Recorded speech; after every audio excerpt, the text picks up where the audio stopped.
Hi food lovers, மீண்டும் உங்கள் அத்தனை பேரையும் லக்ஷ் போஜனாவிலே சந்திப்பதிலே மகிழ்ச்சி.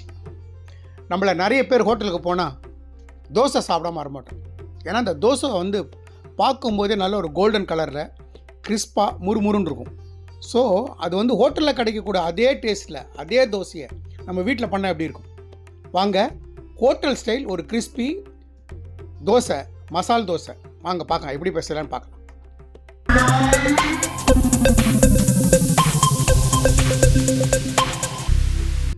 இப்போது நான் ஒரு ஆழாக்கு எடுத்துகிட்டு இருக்கேன்.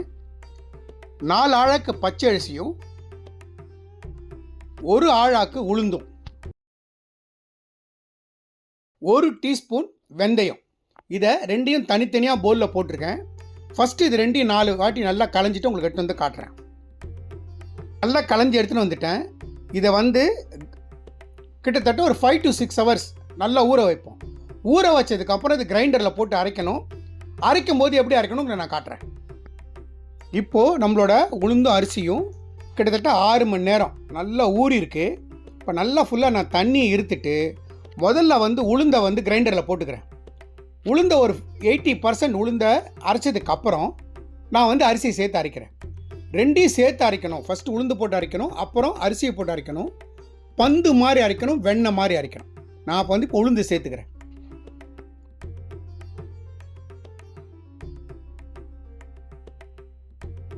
கொஞ்சம் ஐஸ் வாட்டர் சேர்த்துக்கிறேன்.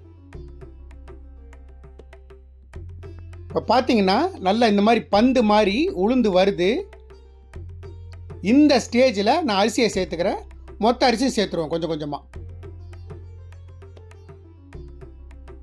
இப்போது அரிசி ஃபுல்லாக சேர்த்துட்டேன். நல்லா அரைப்பட்டுன்னு இருக்கு. இப்போ நம்மளோட உளுந்து நல்லா வெண்ணெய் மாதிரி இருந்தது. அரிசியை சேர்த்துருக்கோம். நல்லா பந்து மாதிரி வரும், வெண்ணெய் மாதிரி வரும். அதே நேரத்தில் அரிசி கொஞ்சம் நரன்னு இருக்கும் கடைசியில். அந்த ஸ்டேஜில் நம்ம இப்போது கிரைண்டர்லேருந்து எடுத்துருவோம். இப்போது என்கிட்ட நார்மலாக வீட்டில் வாக்குற தோசை மாவு ரெடியாக இருக்குது. இதுதான் நார்மல் தோசை பேட்டர். இப்போ ஹோட்டல் ஸ்டைல் நான் சொன்னேன்ல, அந்த ஹோட்டல் ஸ்டைலில் செய்கிறதுக்கு சில இன்க்ரீடியன்ட் சேர்க்கணும். வாங்க அது என்னன்னு பார்ப்போம். வெண்ணெய் மாதிரி நல்லா அரைச்சிருக்கேன். இப்போ இந்த ஸ்டேஜில் நான் எந்த கப்பில் அரிசி எடுத்தேனோ ஒரு ஆழாக்கு, அதில் 1/2 ஆழாக்கு கடலை மாவு, அதே மாதிரி 1/2 ஆழாக்கு மைதா, இது ரெண்டையும் சேர்த்துட்டு இந்த பேட்டருக்கு தேவையான உப்பு, நான் கல்லுப்பு சேர்க்குறேன். சேர்த்துட்டு நல்லா பீட் பண்ணுங்க.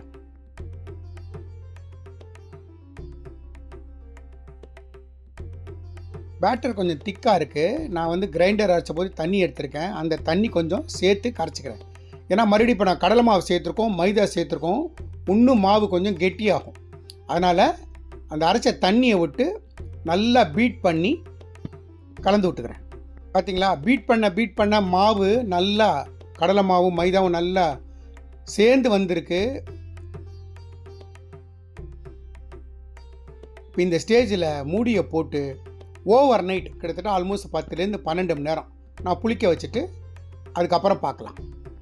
இப்போது பார்த்தீங்கன்னா 12 மணி நேரத்துக்கு அப்புறம் நம்மளோட மாவு நல்லா புளிச்சிருக்கு, உங்களுக்கே தெரியும். இந்த ஸ்டேஜில் நான் என்ன பண்ணுறேன்னா, ஏற்கனவே வீட்டில் அரைச்ச இட்லி மாவு இல்லை மார்க்கெட்டில் வாங்கின இட்லி மாவு, ஆல்ரெடி அரைச்சி புளிச்சு இருக்கக்கூடிய அந்த மாவு, அதே அந்த ஆழாக்கில் 1/2 கப் ஆழாக்கு நான் ஒரு கரண்டி இப்போ இந்த ஸ்டேஜில் இந்த மாவில் சேர்த்து நல்லா கலந்துக்கிறேன். இந்த மாவை ஒரு 1 hour ரெஸ்ட் விடும். நம்மளோட மாவு தோசை வாக்கிறதுக்கு தயார். 1 hourக்கு அப்புறம் பார்ப்போம். இப்போது நம்ம இந்த தோசைக்குள்ளே ஸ்டஃபிங் பண்ணக்கூடிய ஆலு மசாலா, வாங்க ஆலு மசாலா எப்படி செய்யுதுன்னு பார்ப்போம். நான் ஒரு 1.5 டீஸ்பூன் கடலை எண்ணெய் விட்டுக்கிறேன்.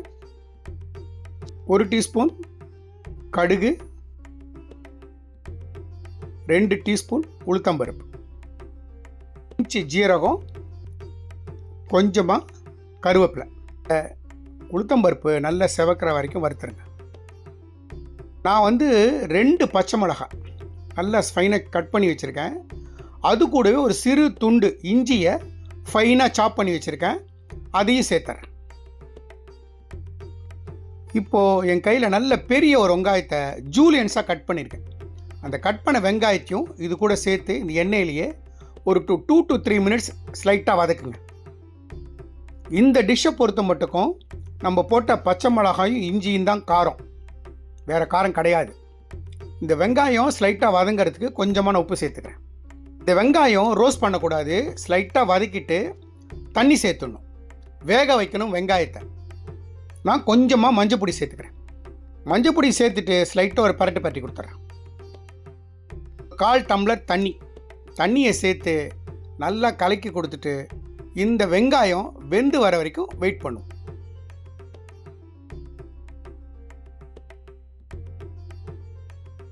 இந்த ஸ்டேஜில் பெருங்காயத்தூள் சேர்த்துக்கிறேன். இந்த ஸ்டேஜில் கடலை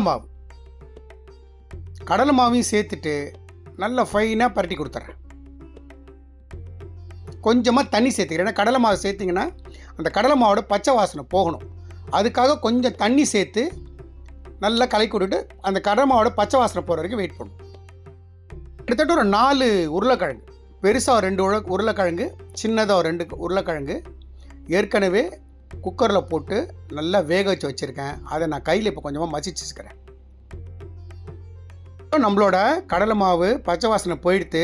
நான் வந்து இந்த உருளைக்கிழங்கை சேர்த்துறேன். உருளைக்கிழங்கை சேர்த்து நல்லா வெண்ணெய் மாதிரி இது வரணும். நல்லா மசிச்சு ஃபுல்லாக கலரி கொடுங்க. இந்த ஸ்டேஜில் விருப்பப்படுறவங்க பச்சை பட்டாணி சேர்த்துக்கலாம். எனக்கு ரொம்ப ட்ரையாக இருக்குது, நான் 1 டீஸ்பூன் கடலெண்ணெய் சேர்த்துக்கிறேன். பார்த்தீங்களா, நல்ல வெண்ணெய் மாதிரி நல்லா மசிஞ்சு வந்திருக்கு. இப்போது இது இறக்கிறதுக்கு முன்னாடி கொத்தமல்லி தூவி வச்சிட்டோம்னா நம்மளோட தோசைக்குள்ளே ஸ்டஃப் பண்ண போகிற ஆலு மசாலா தயார். இதே மசாலாவை கொஞ்சம் தண்ணி விட்டு நீர்க்க செஞ்சிங்கன்னா இதே மசாலா தான் பூரிக்கு கொடுக்கக்கூடிய மசாலாவும். அப்போ தோசைக்கல்லில் வச்சுட்டு கொஞ்சமாக எண்ணெய் விட்டு நம்ம ரெகுலராக பண்ணுற மாதிரி சீசனிங் பண்ணிப்போம். பேட்டரை நல்லா ஒரு வாட்டி கலந்து கொடுத்துருங்க. கிட்டத்தட்ட நம்ம மாவு சேர்த்து ஒரு 1 ஹவராக இருக்குது. இப்போ இந்த கன்சிஸ்டன்சி சரியாக இருக்கும். நான் ஒரே 1 டீஸ்பூன் சர்க்கரை சேர்த்துக்கிறேன். ஒரு 1/2 ஸ்பூன் இருக்குன்னு வச்சுக்கோங்க, சர்க்கரை சேர்த்துக்கிறேன். ஏன்னா இந்த சர்க்கரை என்ன பண்ணுன்னு கேட்டிங்கன்னா கேரமலைஸ் ஆகி அந்த தோசைக்கு மேலே ஒரு ஷைனிங்கை கொடுக்கும். ஸோ அதனால் ஒரு 1/2 ஸ்பூன் சர்க்கரை சேர்த்துருக்கேன். ஸ்லைட்டாக தண்ணி தெளிச்சிட்டு தண்ணி வந்து இது மாதிரி சிசில் ஆகணும். ஆனதுக்கப்புறம் நான் வந்து ஒரு 1.5 கரண்டி மாவு சேர்த்துக்கிறேன். சேர்த்துட்டு உங்களால் எவ்வளோ முடியுமோ அவ்வளோ பொறுமையாக தோசை வாத்துருங்க.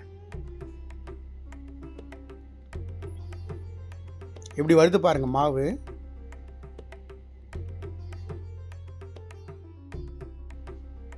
நல்லா இந்த மாதிரி தோசையாக வாத்துட்டு சைடு ஃபுல்லாக எண்ணெய் விட்டுருங்க. மேல் பகுதி கொஞ்சம் வெந்ததுக்கப்புறம் நான் வந்து பட்டர் சேர்க்குறேன். இந்த பட்டர் சேர்க்கறதுனால அங்கங்கே அந்த பட்டர் படம்லாம் நல்லா கிறிஸ்பியாக இருக்கும். பட்டர் சேர்த்துருங்க. குழந்தைகளுக்கு பண்ணுறதா இருந்தால் முதலையே சைடில் எண்ணெய்க்கு பதிலாக கூட பட்டர் விட்டே செய்யலாம், தப்பு இல்லை. நம்ம வீட்டு ஸ்டவ் வந்து சின்னதாக இருக்கும், அதனால் எல்லா பக்கமும் இந்த கல்லை வந்து நகர்த்தி எல்லா பக்கமும் ஹீட்டு படுற மாதிரி பாருங்கள். இப்போ பார்த்தீங்களா, நம்மளோட தோசை நல்லா வந்துடுத்து. இப்போ நான் இந்த பக்கம் திருப்பி போடுறேன் பாருங்கள். எப்படி இருக்குது பாருங்கள், கோல்டன் கலரில். அப்படியே ஹோட்டலில் கொடுக்குற மாதிரி இல்லை. இப்போது நம்மளோட dosa hotel style crispy roast தயார். இப்போ வாங்க அடுத்த தோசை, இந்த நம்ம பண்ண ஆலு மசாலா இருக்குல்ல, அதை வச்சு ஒரு மசாலா தோசை செய்யலாம். மறுபடியும் நான் தண்ணி தெளிச்சுக்கிறேன். சூட்டை தணிக்கிறதுக்காக எண்ணெய் விட்டு சீசனிங் பண்ணிக்கிறேன்.